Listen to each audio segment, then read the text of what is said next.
Now, the quest to bring 41 trapped workers out of the collapsed Uttarakhand tunnel continues, and the final stage of the operation was halted overnight on Thursday as the drilling machine stopped, and experts involved in the mission say that they are just few meters away from reaching the trapped workers. Now, officials also say that the 48-meter point has been reached by the drill, but the drilling had to be halted after cracks appeared in the platform on which the drilling machine rests.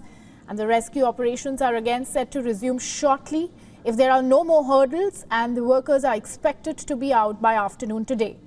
Now, the officials have said that no specific timeline should be assumed, and during the rescue process, workers will be pulled out one by one through a big pipe drilled to reach them.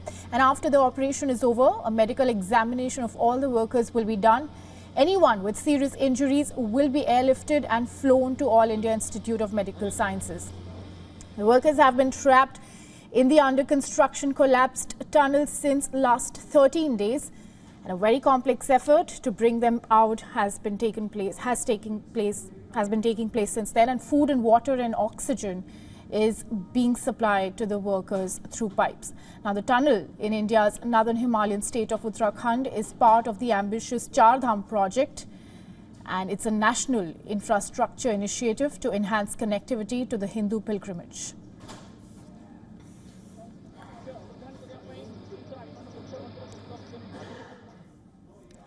Now, for more on this, we are now joined by Arnold Dix, live from Silkyara.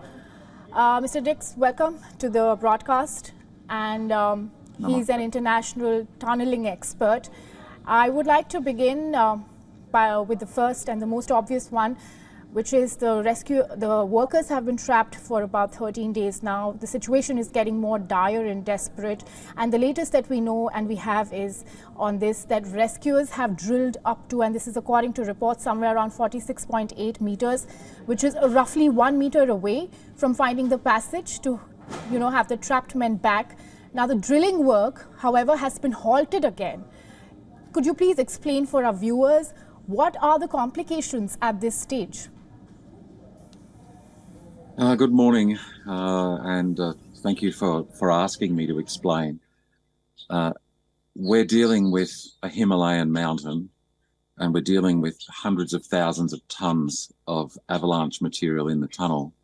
And as you've mentioned, we're not far away, but not far away is not there. And I heard what you said about we're expecting them this afternoon. I hope you're right. The situation from an engineering and technical point of view is incredibly complex and delicate, because the material that we're drilling through is avalanche material, and as you rightly said, the machine is currently stopped. Yesterday, it couldn't handle it anymore, and it ripped itself out of the ground, and so at the moment we're very sensitively considering what it is that's made it rip itself out of the ground, and what it is that we can do to help it for this last part of the journey. But and even if it's 1 meter, I think it's more than 1 meter. If it's not this far, it's very short. That's still forever. And so when I'm not, no one's saying that we're just, it's definitely going to be today. We're close, but we've been close before. And what I will say is, I'm sure we're bringing these men home. There's going to be 41 safe men home. I just know that. Exactly when? Hopefully it's today. But if it's not, it will be because the fantastic team that's been put together, and it's all your agencies, your federal, your state, everybody, the whole world, all the nations that are working with us as well. We just don't believe it's safe. And our mission is 41 people safe home and no one getting hurt. So this is like the finest heart surgery that we're doing at the moment. We've got just a little bit more to go, but it's so difficult. I heard what you said. I heard your introduction, and it's lovely, but just send some prayers and some good wishes. We're nearly there, but it's not there yet. As you pointed out, Mr. Dix, not very far from the final mission, but it is at this stage that it gets really complicated and sensitive. I want you to elaborate further. Now, this is the final rescue phase, as you pointed out. All possible efforts are being made to achieve a breakthrough. Can you elaborate for our viewers about vertical drilling that's been mentioned in the reports and why this vertical drilling gets tricky at this point? What are the chances of it being successful without any collateral damage? Yeah, well, this is it. Your question is, it really captures the balancing act that we're doing at the moment. So we've got the drilling that you've heard about and you're discussing where we're going in, and we're within meters, like very close, but we don't know if in those last few meters there's a huge rock or a piece of steel or because there's many things trapped under this avalanche. There's machines and things. Okay, so we're there. From above, we've got the vertical drilling. So imagine a mountain and we're coming right down the center of the mountain, but we have to be really, really careful because where the avalanche has occurred in the mountain, there's a big, like an underground cave inside the mountain. And if we disturb that, if we upset the balance in the mountain right now, then it could collapse. And if it collapsed, maybe this is my last interview, right? This is really, really serious. So the special experts, the experts from the best experts on this Himalayan geology are here, the Indian experts, they are phenomenal. The army guys, just unbelievably good. The Indian coal are here, the Indian Geological Survey, the Border Roads, the Army, the Air Force. When we all come together, the thing that drives every decision we make is this incredible respect for human life.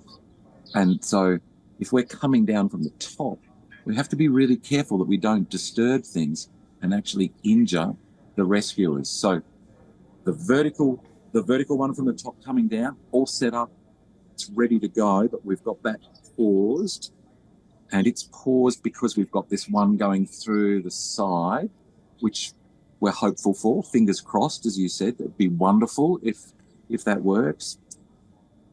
If nature's against us, because that last few meters we don't know what's there. If nature's against us, we've got other ways that we'd like to do a deal with the mountain. The vertical one, we've also got another one coming from the side, and we've also got another way to come through this area of the avalanche. And from the back, we've got 5 different doors that we can open to get our children home safe. And the door we're discussing this morning, it looks good. We're so close, but it's like our kids went in, they locked the door, someone locked the door, and we're knocking, and we're really close. We're right there. We can't get the door open. So what to do? So I'm confident they're coming home. I'm confident we're going to see them. I'm confident no one's going to get hurt. I'm feeling really good about that. But I don't know when. I hope it's today, like you say. If it is, I'll be ready for a sleep. But we're going to get it done. And what a fabulous team you have here. And what a fabulous country. I work all around the world on disasters. Think about this disaster. What disaster do you know where at day 14 there's no one injured? No one's injured. Everyone's healthy. We've got the disaster of disasters here that we're trying to come to a deal with the mountain and let our kids out. And it hasn't hurt anyone. It's kept them warm. They're fed. They've got water. They've got food. So please send prayers, send good wishes. I'm really looking forward to seeing those kids of yours out soon. Well, as prayers and good wishes continue, Mr. Dix, I also want you to take us through from your past experiences. You're a tunneling expert. What about the similar situations that you've worked in? How have they panned out? And based on those past experiences and your experience, could you explain for our viewers what can we expect at this moment in this very critical situation?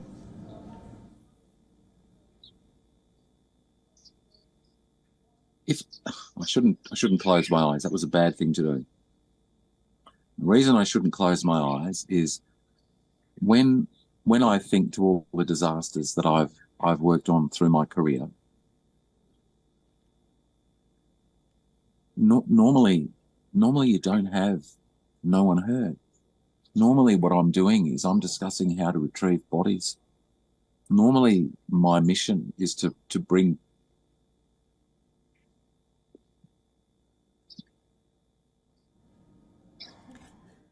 Mr. Dix, if you need a moment, let us know. It's a different, yeah, right? It's normally a different mission. It's about bringing loved ones home to their families when it hasn't gone like this. This is different, and this is the whole point. This rescue, no one's hurt. This rescue, no one's been hurt. For some reason, for the first time ever in my career, nature has spared everybody. And this is why I'm not distressed that it's taking time. Because actually, the mountain had a choice, and it chose not to kill all these people. I haven't seen that before. The mountain chose to let us send lifelines. Made it difficult, didn't make it easy, but it let us in the end. The mountain's keeping them warm because it's warm inside the mountain. And the fact that we've got the whole world here, and you've got all of your agencies here, and everyone is working as civilized, nice. Oh, hang on, I've just I don't know if you can still see me. Can you still see me? Yes, we can see you. Hello? We can see you, Mr. Okay. Dix. Yeah.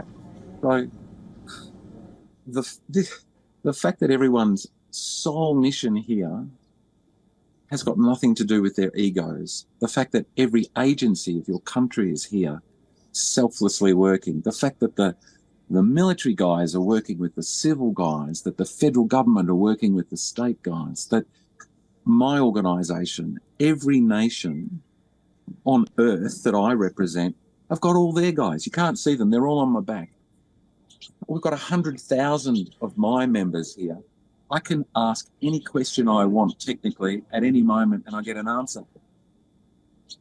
When these young, hard-working men come home, whenever it is, this will be a disaster rescue like no other. It will be a celebration of good. It will be a celebration of how we, as a world, have shown each other, all the good people, the engineers, not the people who cause trouble, not the ones that make us hate one another and stuff. This will be a celebration of how we can do really good things together. I think it's like an epic. It's like, for me, it's like a story from ancient times unfolding right now, live in the Himalayas, about the goodness of human beings and what we can do together. And what a contrast to our other news stories at the moment. What, like this? So yeah, so I don't really want to think about the ones I've done in the past because they are all terrible, and that's why mostly you don't know about them because they're secret and they're all horrid. This isn't. This is just, if you could have a lovely disaster, this is a lovely disaster. Tricky, technically difficult. I don't know when it's going to end, but I've got a wonderful feeling it's going to end well. Mr. Dix, very tricky and a very difficult situation, and as we all hope that we get the good news very soon and see light at the end of the tunnel very soon, but we want to thank you and we appreciate all the effort that's been put in by you, the Army, the geologists and the Indian Border Organization and all other organizations that have been working endlessly to just see the light at the end of the tunnel. Thank you so much for joining us and all the very best. Thank you. Namaste.